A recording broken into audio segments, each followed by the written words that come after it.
మేడ్చల్ జిల్లా పోచారం మున్సిపాలిటీ పరిధిలోని కొర్రెముల్లో ఉన్న ఏకశిలా నగర్ వద్ద ఉన్నాం మనం. 4-5 రోజుల కిందటే ఇక్కడ ఏకశిలా నగర్ వద్ద ఎవరైతే పేదల ఫ్లాట్లు ఉన్నాయో వాటిని కబ్జా చేస్తున్నారు కొంతమంది రియల్ ఎస్టేట్ బ్రోకర్లు అని చెప్పి ఆరోపణలు వచ్చాయి. ఈ క్రమంలోనే మల్కాజ్గిరి ఎంపీ ఈటల రాజేందర్ ఇక్కడికి వచ్చారు. ఇక్కడికి వచ్చి వాళ్ళ బాధితులకు అండగా ఉంటారని చెప్తున్నారు. ఈ క్రమంలోనే ఆయన రియల్ ఎస్టేట్ బ్రోకర్పై చేయి చేసుకోవడం కూడా జరిగింది. అయితే ఈ ఘటన అప్పుడు హాట్ టాపిక్గా మారిన తర్వాత ఈటల రాజేందర్ ప్రెస్ మీట్ పెట్టి చెప్పారు 2076 మంది పేదల ప్లాట్లను ఏవైతే స్థలాలు ఉన్నాయో ఏకశిలా నగర్లో 2076 మంది పేదల ప్లాట్లను కబ్జా చేసేందుకు ప్రయత్నిస్తున్నారని, ఈ ఆరోపణలు వచ్చాయని కబ్జా చేసేందుకు ప్రయత్నిస్తున్నారు. అందుకనే తాను వెళ్ళానని, తాను వెళ్ళి బాధితులకు అండగా నిలబడేందుకు ప్రయత్నించానని ఇట్లా ఆయన కూడా చెప్పుకొచ్చారు. అయితే ప్రస్తుతం మనం ఏకశిలా నగర్ దగ్గర ఉన్నాం. ఇక్కడ ఉంది Ekashila Nagar welfare association, flat owners welfare association అని ఉంది. అయితే నిజంగా అసలు ఇక్కడ ఎప్పటి నుంచి ఈ వెల్ఫేర్ అసోసియేషన్ ఉంది, ఏకశిలా నగర్ స్థలాలు ఎవరెవరికి చెందినవి, ఎప్పటి నుంచి ఉన్నాయి, వీటికి సంబంధించిన వివరాలను మనం తెలుసుకునే ప్రయత్నం చేద్దాం.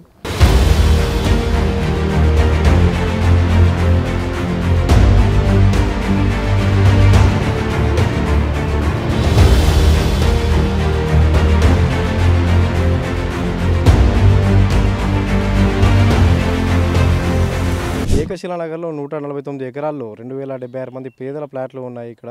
అయితే ఈ పేదల ఫ్లాట్లు కబ్జా చేసి ఎవరైతే కబ్జాదారులు ఉన్నారో వాళ్ళు ఆక్రమించుకునే ఆరోపణలోనే ఈటల మొన్న రియల్ ఎస్టేట్ బ్రోకర్పై దాడి చేశారని చెప్పుకోవచ్చు. అయితే ఇప్పుడు మనం ఒక ఇంటిని చూస్తున్నాం. ఆల్రెడీ ఎవరైతే ఇల్లు కట్టుకున్నారో ఇప్పుడు పేదలకు సంబంధించిన ఫ్లాట్లు ఇవి. ఇక్కడ ఇల్లు కట్టుకున్న వ్యక్తి కట్టుకున్న ఇంటిని కూడా కబ్జాదారులు కూల్చివేశారు అని చెప్తున్నారు ఇక్కడ స్థానికులు.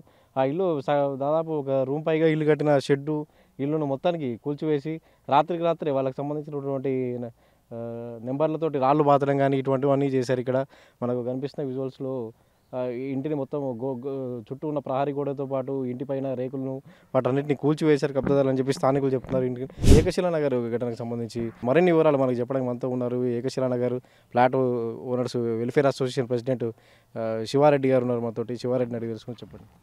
ఇది 1985లో లేఅవుట్ అయింది.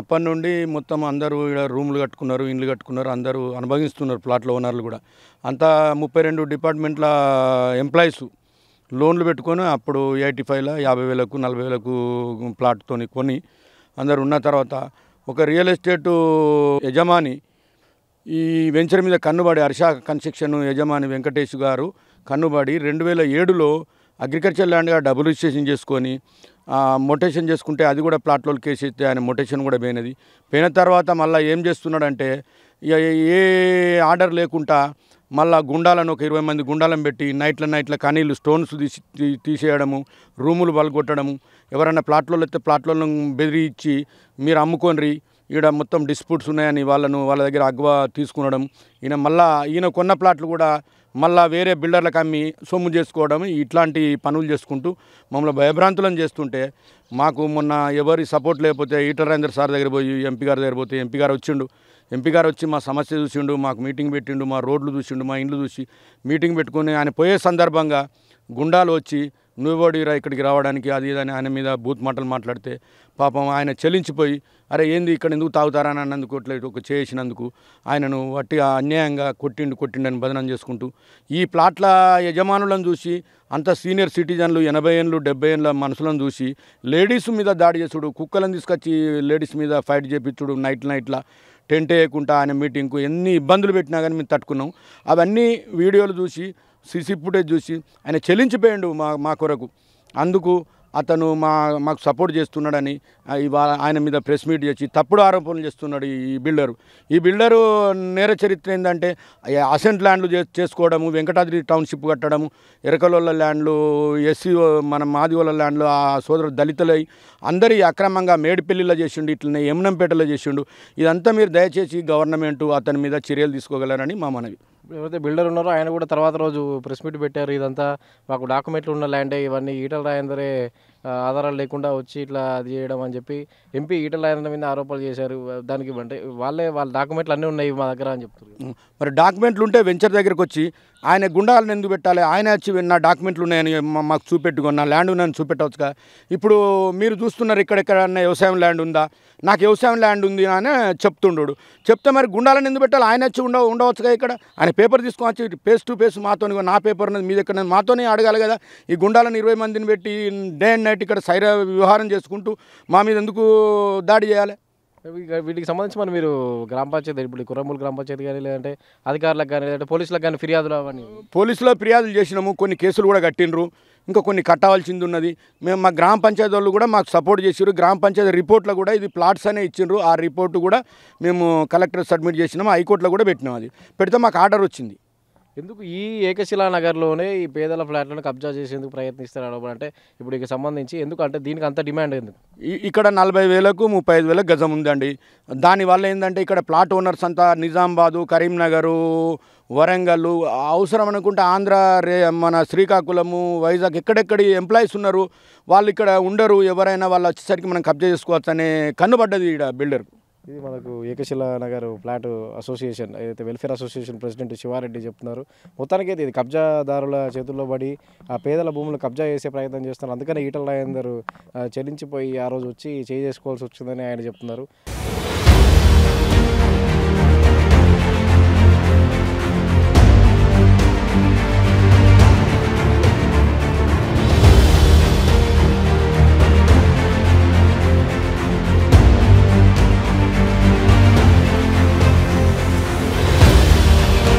ఏకశిలా నగర్లో ఏదైతే ఈటల రాజేందర్ రియల్ ఎస్టేట్ బ్రోకర్పై చేసుకున్నారో ఇక్కడే ఈ బిల్డింగ్ వద్ద ఈ బిల్డింగ్ ఒక నర్సయ్య అనే టీచర్కి సంబంధించిన బిల్డింగ్, దీన్ని కూడా కబ్జా చేసేందుకు ప్రయత్నిస్తున్నారని చెప్పి ఫిర్యాదులు రావడం, అదే ఆయన పోయి ఈటల రాజేందర్ని కలవడం, ఆ తర్వాత వీరితో పాటు ఎవరైతే ఈ పేదల ఫ్లాట్లు ఉన్నాయో ఆ సంబంధించిన బాధిత పేదలు కూడా ఈటల రాజేందర్ని కలవడంతో ఆ రోజు ఆయన ఇక్కడికి వచ్చారు. అప్పుడే ఇట్లా రియల్ ఎస్టేట్ బ్రోకర్తో పాటు మరికొందరు కబ్జాదారులు ఇక్కడ ఉన్నట్టుగా స్థానికులు చెప్తున్నారు.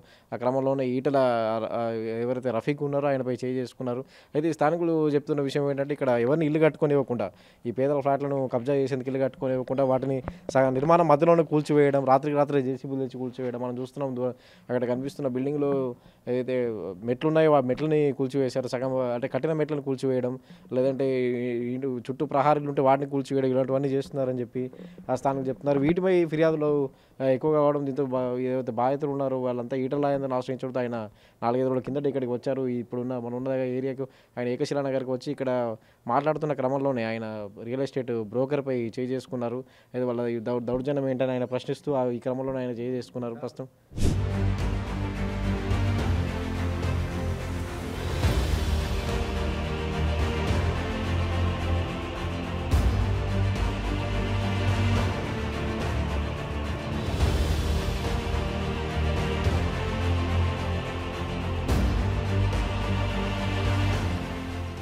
ఏకశిలా నగర్లో ఫ్లాట్లు కబ్జాకు గురవుతున్నాయి ఆరోపణలు అయితే వీటికి సంబంధించి ఇప్పుడు ఫ్లాట్ల ఓనర్లు ఎవరైతే ఇక్కడ ఫ్లాట్లు ఉన్నారో వాళ్ళు ఉన్నారు మనతోటి, వారిని అడిగి తెలుసుకుందాం. ఈ ఏకశిలా నగర్కి సంబంధించి అటు ఎటువంటి ఇష్యూపై ఎటువంటి స్పందిస్తారు? నా పేరు భాస్కర్ రెడ్డి అండి. నేను 2001వ సంవత్సరం నేను సిఆర్పిఎఫ్లో నేను 22 సంవత్సరాలు పనిచేసి నేను విఆర్ఎస్ తీసుకున్నాను.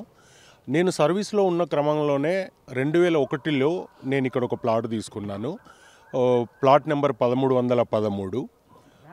నేను తీసుకొని దానికి అప్పుడు ఎవరు కూడా గోడలు అవి పెట్టలేదు కనుక నేను కూడా పెట్టలేదు. అప్పుడు మామూలుగా బండలు పాతుకొని నేను అప్పుడప్పుడు వచ్చి చూసిపోయేవాడిని. నేను నా సర్వీస్ క్రమంగా నేను అక్కడ అస్సాంలో ఉద్యోగం చేసే టైంలో నేను ఒకసారి వచ్చేటప్పటికి దానిపైన చుట్టూ అక్కడ గోడ పెట్టేసిండ్రు. ఇది ఏంటిది అని అడిగితే అన్నట్టు నేను ఎప్పుడు అక్కడికి వచ్చినా అది అక్కడ గేట్ ఒకటి ఉంటుంది. నేను అక్కడికి రాగానే ఒక నలుగురు ఎక్కడి నుండి వాళ్ళు నేను పోవడం నాకే తెలియదు నేను ఎప్పుడు వస్తానో అక్కడికి. కానీ వాళ్ళు నేను అక్కడికి పోగానే వెంటనే బైక్లు వేసుకొని వచ్చి కోనే రే తూ యా క్యా కర్ రే, తుమారా ప్లాట్ కహా హై, తుమారా పేపర్ కహా హై అని చెప్పేసి ఈ రకంగా మాట్లాడడం. అయితే ఇక నేను ఒక్కని ఉన్నాను, నాకు ఇక్కడ ఎవరు అప్పుడు పెద్దగా తెలియలేదు. నేను సరే దాన్ని ఆ ప్లాట్ అమ్ముదామన్నా కూడా దాన్ని అమ్మడానికి లేకుండా ఉండే అది అట్లాగే ఉన్నది ఇప్పటి వరకు.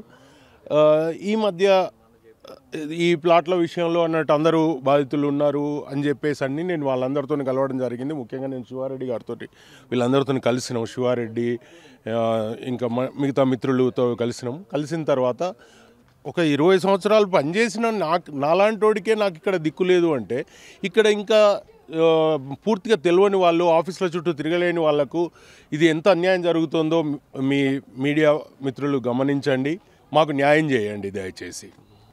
నా పేరు రామరెడ్డి అండి.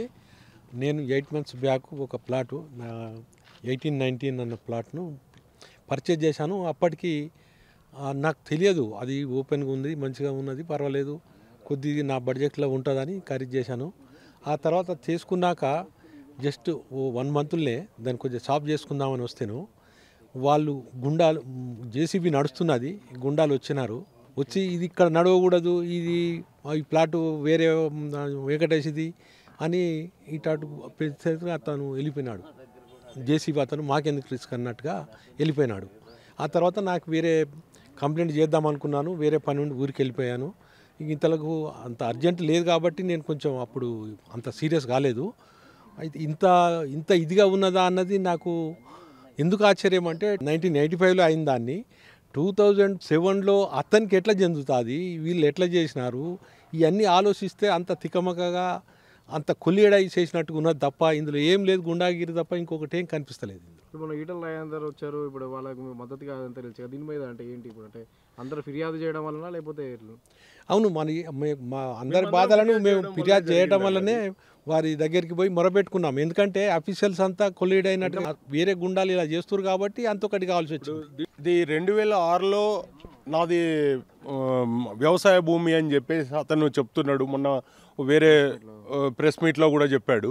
2006లో వ్యవసాయ భూమి అయితే 2001లో నేను ఎలాగుంటానండి. నేను ప్లాట్ కానీ నేను కొన్నది 200 గజాల ప్లాటు. రిజిస్ట్రేషన్ చేస్తారండి ప్లాట్లు లేకుండా. ఎన్ని ప్లాట్లు ఒకటి అంటే ఎవరో చేసుకోవచ్చు. సబ్ రిజిస్ట్రార్గా ఆఫీసులో చేసినవి ప్లాట్లు, అది రిజిస్టర్డ్ డాక్యుమెంట్స్. ఆ రిజిస్టర్డ్ డాక్యుమెంట్ వాల్యూ లేకపోతే 87లో అయిన దానికి లేదు, 88లో దానికి లేదు, 90sలో అయిన వాటికి లేదు, 2000లో అయిన 2001 రెండింటికి వీటికి వ్యాలిడ్ లేదన్నప్పుడు 2005లో అగ్రికల్చరల్ భూమి అని చేసినటువంటి రిజిస్ట్రేషన్ డాక్యుమెంట్ వ్యాలిడిటీ ఉంటుందా ఏ చట్టం ప్రకారమైనా మన భారతదేశంలో? ఇంకొక పాయింట్ ఏంటంటే రెవెన్యూ రికార్డ్స్ ఏవైనా కానీ మనకి ఎవరు ఇస్తారు? తహసీల్దార్ గారు ఇస్తారు. ఏది? పహాణీసు. ఆయన రిజిస్ట్రేషన్ డాక్యుమెంట్ మీకు ఎవిడెన్స్ చూపెడతా. ఇప్పుడు రిజిస్ట్రేషన్ డాక్యుమెంట్లో పహాణీస్ ఎంఆర్ఓ దగ్గర పోలేదు, ఎందుకంటే పహాణీస్ అన్నీ ప్లాట్లోనే ఉన్నాయి. పంచాయతీ సెక్రటరీ వాళ్ళని బ్రైబ్ చేసి అప్పుడు 2005లో పంచాయతీ సెక్రటరీ గారు ఇచ్చినటువంటి పహాణీ బేసిస్ మీద సబ్ రిజిస్ట్రార్ని బ్రైబ్ చేసి రిజిస్ట్రేషన్ డాక్యుమెంట్ సృష్టించారు. చూడండి ఎంత అన్యాయం జరుగుతుందో. లీగల్గా ఏం చేయబోతున్నారు? లీగల్గా ఏమిటి? లీగల్గా ఎక్కడా లేదు, మొత్తం క్రైమ్స్ అనమాట. ఇల్లీగల్ క్రైమ్తోని మన కొంతమంది నాయకుల యొక్క ఏమంటారు సపోర్ట్తోని, అధికారుల యొక్క వీక్నెస్, డబ్బులతోని మొత్తము క్రైమ్ చేసేసి ఇన్నోసెంట్ పర్సన్స్ ఎవరైతే కొనుక్కున్నారో వాళ్ళని బాధ పెడుతున్నారు. ఇక్కడ ఫ్లాట్లు చూస్తే ఇప్పుడు టీచర్లు కానీ, ఇప్పుడు మాజీ అధికారులు, ఎస్ మేము కూడా అదే టీచర్లే, రిటైర్డ్ ఎడ్యుకేటెడ్ వాళ్ళకి అంటే నార్మల్. ఇప్పుడు ఎవరైనా పేదలు కొనుక్కుంటే ఎట్లుంటుంది పరిస్థితి? అది మీరు ఆలోచించి దాన్ని హైలైట్ చేయాలి. మా విన్నపం ఏంటంటే, నేను ఉస్మానియా యూనివర్సిటీ రిజిస్ట్రార్గా చేసి రిటైర్ అయ్యాను. ఏమండి, అంత చేస్తేనే మాకే ఇలా ఉంటే పేదలు కొనుక్కుంటే ఎలా ఉండేదో మీరు హైలైట్ చేసి బాధితుల తరఫున కొంచెము అందరికీ చెప్పేలాగా చేస్తే కొంత సహాయం దొరుకుతుంది. ఈటల రాజేందర్ గారు కూడా చెల్లించిపోయారు ఇవన్నీ చూసేసి. ఇంత అన్యాయము తెలంగాణ రాకముందు ఆంధ్ర లీడర్స్ చేశారని మనం అనుకున్నాము, కొట్లాడినాము. తెలంగాణ వచ్చింది. తెలంగాణ వచ్చిన తర్వాత కూడా 22 వరకు ప్లాట్లనే ఉన్నాయి పహాణీలో. సడన్గా ఒక 9 ఎకరాలు మళ్ళీ ఆయన పేరు మీద ధరణిలో ఎక్కినాయి. ధరణిలో ఎన్నో అన్యాయాలు జరిగినాయి అనేది ఇప్పుడు దాని ధరణినే క్యాన్సిల్ చేశారు కదా. ఎక్కుతాయా చెప్పండి? 22 చివరి వరకు కూడా ప్లాట్లనే ఉన్నాయి రెవెన్యూ రికార్డులో. మళ్ళీ 22 ఎండింగ్లో ఈ రెవెన్యూ ఆఫీసర్స్ ఏమంటారు, ఏం చేస్తున్నారు? ఇక అధికారులు ఏమంటారు, వాళ్ళ కక్కుర్తి, తర్వాత లీడర్ల యొక్క సపోర్ట్తోని. ఏ లీడర్లు ఉంటారు చెప్పండి? తెలంగాణ లీడర్సే. సమర్థన కాదండి అది. అదైతే అసలు మీకు ఇవన్నీ కూడా తెలిస్తే మీరైతే ఇంకా యంగ్స్టర్ కాబట్టి ఇంకా ఉద్రేకపడేవారు. అసలు అది కూడా కాదు. కాదు, ఒక నిమిషం అండి. లేడీస్ని సాయంకాలము మా టెంట్ వేయనీయకుండా కొట్లాడే, అదే టెంట్ వేస్తే కాలు పెడతామని చెప్పేసి బెదిరిస్తే టెంట్ వేయనీయలేదు. వారు వచ్చిన తర్వాత కూడా ఎంపీ గారు వస్తున్నారు, వారితో పాటు ఎంతోమంది అధికారులు కూడా రావడానికి అవకాశం ఉంది. అయినా కూడా నిర్భయంగా అక్కడ కూర్చొని ఆ గుండాలను ఎవరైతే కాపలాదారులు పెట్టారో కూర్చొని తాక్కుంటా ఎంపీ గారు వస్తే ఏమి ఇంకా నేను ఆ మాటలు మాట్లాడలేను. ఏం చేస్తాడు అని అక్కడ ఇరగొట్టి నీళ్ళు చూడటానికి పోతే అక్కడే ఉంటారా? ఎంత ధైర్యం అంటే అట్లా ఉండాలి, ఎంత సపోర్ట్ ఉంటే ఎవరి సపోర్ట్తో అట్లా ఉంటారు చెప్పండి? ఎవరి సపోర్ట్తో ఉండగలుగుతారు? మీరు యాజ్ విలేకరుగా ఎవరి సపోర్ట్తో అలా ఉండగలుగుతారో మీరు ఆలోచించండి కూల్గా. అట్లా అంత అన్యాయం జరుగుతుందండి మన తెలంగాణలో. ఏం బాబు వచ్చి ఇక్కడ అన్నాడు, తను అడిగితే మీకేం పని ఇక్కడ ఆయన మన ప్లాట్ ఉన్నది అప్పుడు ఊరుకుంటామా? ఎవరైతే రియల్ ఎస్టేట్ బ్రోకర్ ఆయన అడిగిండు అట్లా గుండాలు నేను మనుషులు పెడుతున్నా. గుండాలు ఎవరైతే కబ్జా చేసిన గుండాలు కబ్జా చేసిన ఎవడైతే కబ్జా చేసిండో వాని గుండాలు రఫీక్ అనే వ్యక్తి మీద ఇక వాళ్ళ పేర్లు మాకు తెలియదు కానీ వాళ్ళు తాగి తినుకుంటూ బీరు దాకుంటూ ఒక ఎంపీ గారు ప్రజలతో ఎన్నుకున్న ఆయన అంత పెద్ద మనిషి మినిస్టర్గా ఉన్నాడు ఇంతకుముందు. ఆయన వచ్చినప్పుడు కొంచెమన్నా ఆయనకు విలువ ఇవ్వద్దా చెప్పండి? ఒక్కొక్కరు గరీబ్ వాళ్ళు 1995లో ఆయన కాదు, అంత నిర్భయంగా అంత సపోర్ట్ తోని వాళ్ళు అంత భయం లేకుండా ఉన్నారు. ఏం పీక్కోపో అన్న కాడికి తీసుకొస్తే ఒక ఆయన మీరు ఇంకొకటి విన్నారా? ఆ వెంకటేష్ ఎవరైతే ఇప్పుడు అన్ని చేసిన ఆయన నా గుండాలే నా మనుషులే అక్కడ నేను పెడుతున్నాను, పగులు ఒక 5-6 రాత్రి ఒక 5-6 ఎప్పుడు మెయింటైన్ చేస్తున్నాను అని ఆయనే స్టేట్మెంట్. సార్ ఒక నిమిషం, వాచ్మెన్ అంటే ఎట్లుండాలి? ఎవరైనా వస్తే సార్ వచ్చింది సార్ మీరు రాండి సార్ ఏదో దీనికి ప్రాబ్లానికి వచ్చినని చెప్పాలి. ఒకరిని కొట్టేటోడు వాచ్మెన్ అవుతాడా? బీర్ దాక్కుంటూ చికెన్ మటన్ తినుకుంటూ వాచ్మెన్ అవుతాడా చెప్పండి? ఒక లేడీస్ని అయితే ఘోరంగా వాళ్ళను కొట్ట పోయి గుండా కంటే అధ్వానంగా లేడీస్ అని చూడకుండా అవి కూడా మీకు చెప్తాను నేను. అంత కబ్జా చేయడానికి అంతమంది గుండాలను పెట్టిన అవసరం? అగ్రికల్చర్ భూమి ఏమైనా ఉందా? నిజంగా అగ్రికల్చర్ భూమి సార్ నిజంగా కానీ అతనికి ఏమాత్రము లీగల్గా డాక్యుమెంట్ ఉన్నట్లయితే అసలు మేము ఎవరన్నా వస్తామా చెప్పండి? రాగలిగే అవకాశం ఉందా? వచ్చి మేము గుండాగిరి చేసే పద్ధతి ఉంటుందా? అందరూ mostly second generation third generation వాళ్ళు ఉన్నారు, అంతా రిటైర్డ్. మా అమ్మాయిలు కొనుక్కున్నారు వాళ్ళు కష్టపడి పైసలతోని. ఇప్పుడు మేమే కబ్జాదారులం అయితే మేము 200 గజాల కోసం నాది 200 గజాలే అంటున్నాను. నేను ఇక్కడ 2 ఎకరాలు నాదని అనట్లేదు. నేను కబ్జాదారుని అయితే నేను 2 ఎకరాలకు నేను కబ్జా పెడతాను, అంతేగాని నేను 200 గజాలకు 300 గజాలకు ఎవరు పెట్టారు. ఇక్కడ ఉన్న వాళ్ళందరూ కూడా 100-200 గజాలు కొనుక్కున్నదే. ఇది నేను ఆల్ ఓవర్ ఇండియాలో వర్క్ చేశాను, బీహార్ జార్ఖండ్ లాంటి స్టేట్లో కూడా చేసి వచ్చాను. కానీ ఎక్కడ కూడా ఇలాంటి అన్యాయం అయితే నేను చూడలేదు. ఇది అంతకంటే కూడా మనకు మించిపోయింది. మరి ఎవరి ధైర్యంతో వీళ్ళు ఈ రకంగా చేస్తున్నారో మాకు అర్థం కావట్లేదు. దీనికోసం ఒకటి అంత కాకపోతే అన్నట్టు ప్రభుత్వం అతనికి ఆ కబ్జాదారునికి సపోర్ట్ ఉంటే మేమందరం ఉంటాం, మమ్మల్ని అందరినీ ఒకసారి పోలీసులను పిలిపించి మమ్మల్ని అందరినీ కాల్చి పడేయమనండి. ఆ తర్వాత అతనికి ఆ ల్యాండ్ను హ్యాండ్ ఓవర్ చేయమనండి. మమ్మల్ని అందరినీ చంపేసి ఆ ల్యాండ్ ఆయనకు హ్యాండ్ ఓవర్ చేయమనండి, అక్కడనే చేయమనండి. అతను క్లెయిమ్ ప్లాట్లే లేవు అంటాడు. ప్లాట్లు లేని ఎట్లా రిజిస్ట్రేషన్ అవుతాయండి? 1987 నుంచి 2005 వరకు ప్లాట్లు లేని ఎట్లయితే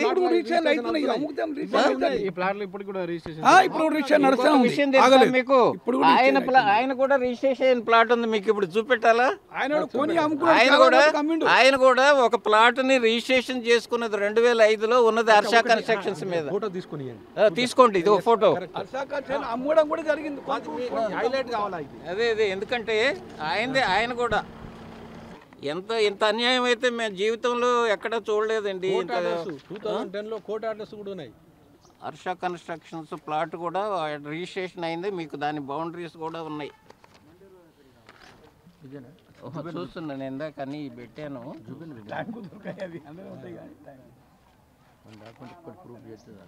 అదే ఇదిగోండి ఇక్కడ మీకు ఇది ఆయన రిజిస్ట్రేషన్ చేసిన ప్లాట్ ఎవరు చేశారో కూడా మీకు చూపెడతా. ఈ బౌండరీస్ ప్లాట్ 1479 ఇటుపక్క, ఇదిగో ఇక్కడేమో 1497, ఇటుపక్క 1470. దీనిలో పార్ట్ అనమాట ఇది. ఇటు రోడ్డు శ్రీహర్ష కన్స్ట్రక్షన్స్ లిమిటెడ్. ఇదిగో ఎవరు చేసింది ఎవరు చూడండి, Vijay Bhaskar and Venkatesh. Survey number 739 to 749. ఇంకా ఇంతకన్నా అన్యాయం ఇంకేదన్నా ఉంటుందా? ఇదిగో సర్వే నెంబర్ అన్ని ఈ సర్వే నెంబర్లే నాయి, ఇందులో ప్లాట్లే లేవని చెప్తున్నాడు. 739 to 742 అగ్రికల్చరల్ భూమి అని. దాన్ని ఆయన రిజిస్ట్రేషన్ చేసుకున్నాడు. ఆయన రిజిస్ట్రేషన్ చేసినాడు. దాంట్లో ఇయర్ కనపడాలా? ఏది ఏదండి ఇయర్ కూడా ఉంది ఇక్కడ ఉంటుంది. అది బౌండరీస్ తెలుస్తాయి క్లియర్గా ఉంటుందని నేను చూస్తాను అక్కడ. అది కూడా ఇదిగో 18/029 of 2006 డాక్యుమెంట్ నంబర్ ఇది. ఇక్కడ కూడా ఉంటాయి. ఇదిగో అక్టోబర్. మీరు ఏళ్ళు పెట్టుకురా తీసుకుంటే మళ్ళీ రాదు. అదే ఎల్ఆర్ఎస్ ఉంది, పర్మిషన్లు కూడా ఇచ్చిందండి. పర్మిషన్లు కూడా ఇచ్చింది, ఎల్ఆర్ఎస్ ఉంది. ఇదిగో జే శివకుమార్ దగ్గర కొన్నారు ఈ హర్ష కన్స్ట్రక్షన్స్ వాళ్ళు. ఇది చూపించండి. ఒకటి 2013లో కూడా ఇవన్నీ ప్లాట్స్ అదిగా ఉన్నాయి. అదేమి అవసరం, మనం వాడే ప్లాట్ కొన్నాడు కదా, ప్లాట్స్ అనే ఉన్నాయి. పహాణి అని ఇప్పుడు కూడా ఉన్నాయి, పహాణి అనే ఉన్నాయి. అది ఒకటి తీసుకొని ఇగో ఇవన్నీ కూడా ఆర్డీఓ గారు స్టేట్మెంట్లు అన్ని ప్లాట్సే. 739 to 749. ఇదిగో ఈయనదే ఈ క్లెయిమ్ క్లియర్గా ఎన్ని ఎకరాలు ఏది అన్ని చూసి 58 acres 21 కుంటలు.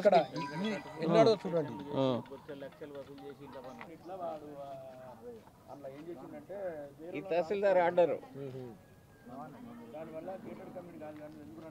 తను గ్రామ పంచాయత్ సెక్రటరీ, ప్రజెంట్ గ్రామ పంచాయత్ సెక్రటరీ. ఇల్లు కొట్టిన ఆయన పాపం గ్రామ పంచాయతీ చుట్టూ తిరిగితే గ్రామ పంచాయత్ సెక్రటరీ ఒక స్టేట్మెంట్ ఇచ్చింది. మీరు తప్పకుండా దీన్ని మీరు ప్రకటించాలి. దీని మీద హయ్యర్ ఆఫీసర్స్ ఏం యాక్షన్ తీసుకుంటారు అనేది మనము దీన్ని పత్రికాముఖంగా మీడియా ముఖంగా మేము అడుగుతున్నాము. ఒకసారి చూడండి. It is also shocking how the Panchayat secretary the time set that the belongs to A Venkatesh plot and his survey number. She responded to the HMDA where reference number to this. It is the possibilities of the LRS administrator for your land being revoked. It's all hallucinations or it may be ఏమంటున్నారు? అతను ఒక constitution నిర్మించుకున్నాడు, government official అందరినీ manage చేసుకున్నారని ఎవరు చెప్తున్నారనంటే పంచాయతీలో ఉన్న government officer వచ్చిన record report, secretary record report. దీని మీద చర్య తీసుకోవాలని మేము డీజీపీకి కూడా విన్నవించడం జరిగింది, పోలీస్ అథారిటీకి కానీ కలెక్టర్ కూడా చెప్పారు. మీరు కూడా హైలైట్ చేయాలి. ఎంత అన్యాయం జరుగుతుంది ఈజీగా తెలిసిపోతలేదా? ఫస్ట్ ఫైనల్గా మాకేం లేదు. రీసెంట్ పర్మిషన్లు ఆపినరు. మా వెంచర్లో రీసెంట్ ఎల్ఆర్ఎస్ కట్టుకున్న తర్వాత కూడా పర్మిషన్లు ఆపినరు. ఆ మాకు పర్మిషన్లు ఇవ్వాలని మున్సిపాలిటీకి మేము అప్లికేషన్ పెట్టుకున్నాం. ఆ పర్మిషన్లు ఒకటి ఇచ్చేసిందంటే మాకు అంతా క్లియర్ అయిపోతుంది. మా ఇల్లు మేము కట్టుకోవాలి. అతని ఉద్దేశం ఏంటంటే పర్మిషన్లు ఆపేస్తే వీళ్ళు మళ్ళీ నా దగ్గరికే వస్తారు. ఇక్కడ 40,000 గజం ఉన్నది, కాకుండా 10,000కు 5,000కు నాకు ఇస్తే నేను కొనుక్కొని ఎంజాయ్ చేయాలన్న కాన్సెప్ట్తో వస్తున్నాడు. కానీ 206 ప్లాట్లు అట్లా కొనుక్కున్నాడు. చూసిరు ఇప్పుడు మీరు ప్లాట్లు కొన్నాడు. ముందు అగ్రికల్చర్ ల్యాండ్ కొనుక్కున్నాడు, అదే ల్యాండ్లో ప్లాట్లో కొనుక్కుంటున్నాడు.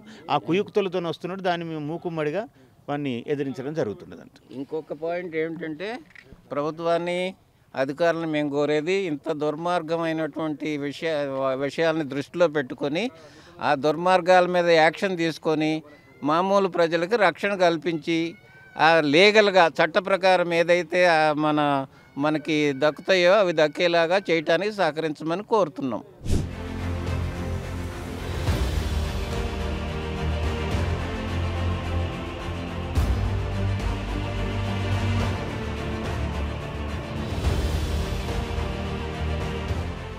నాలుగైదు రోజుల కింద ఏకశిలా నగర్లో అయితే Etela Rajender, Malkajgiri MP Etela Rajender real estate బ్రోకర్పై చేసుకున్న ఘటన తెలిసి అయితే ఇందుకు సంబంధించి అంటే పేదల ఫ్లాట్లను ఆక్రమణ చేయడం, కబ్జాకు గురి చేస్తుండడం, వాళ్ళని బెదిరిస్తుండడం, దీనివల్ల చెల్లించిపోయి చేసుకున్నట్లుగా ఈటల రాజేందర్ కూడా చెప్పుకొచ్చారు. దీనికి సంబంధించి ఆ రోజు ఏం జరిగింది, అసలు ఆ రోజు ఈటల చేసుకోవడానికి గల కారణాలు ఏంటో, ఏం జరిగింది ఆ రోజు అని చెప్పడానికి మనకు గట్కేసర్ మండల బీజేపీ అధ్యక్షులు బసవరాజు ఉన్నారు. వారిని అడిగి తెలుసుకుందాం. చెప్పండి. ఇక్కడ ఏకశిలకు సంబంధించినటువంటి ఈ ప్లాట్ల యజమానులందరూ కూడా గత కొన్ని సంవత్సరాలుగా ఈ కబ్జాదారుల వల్ల ఇబ్బందులు ఎదుర్కొంటున్న విషయం అందరికీ తెలిసిందే.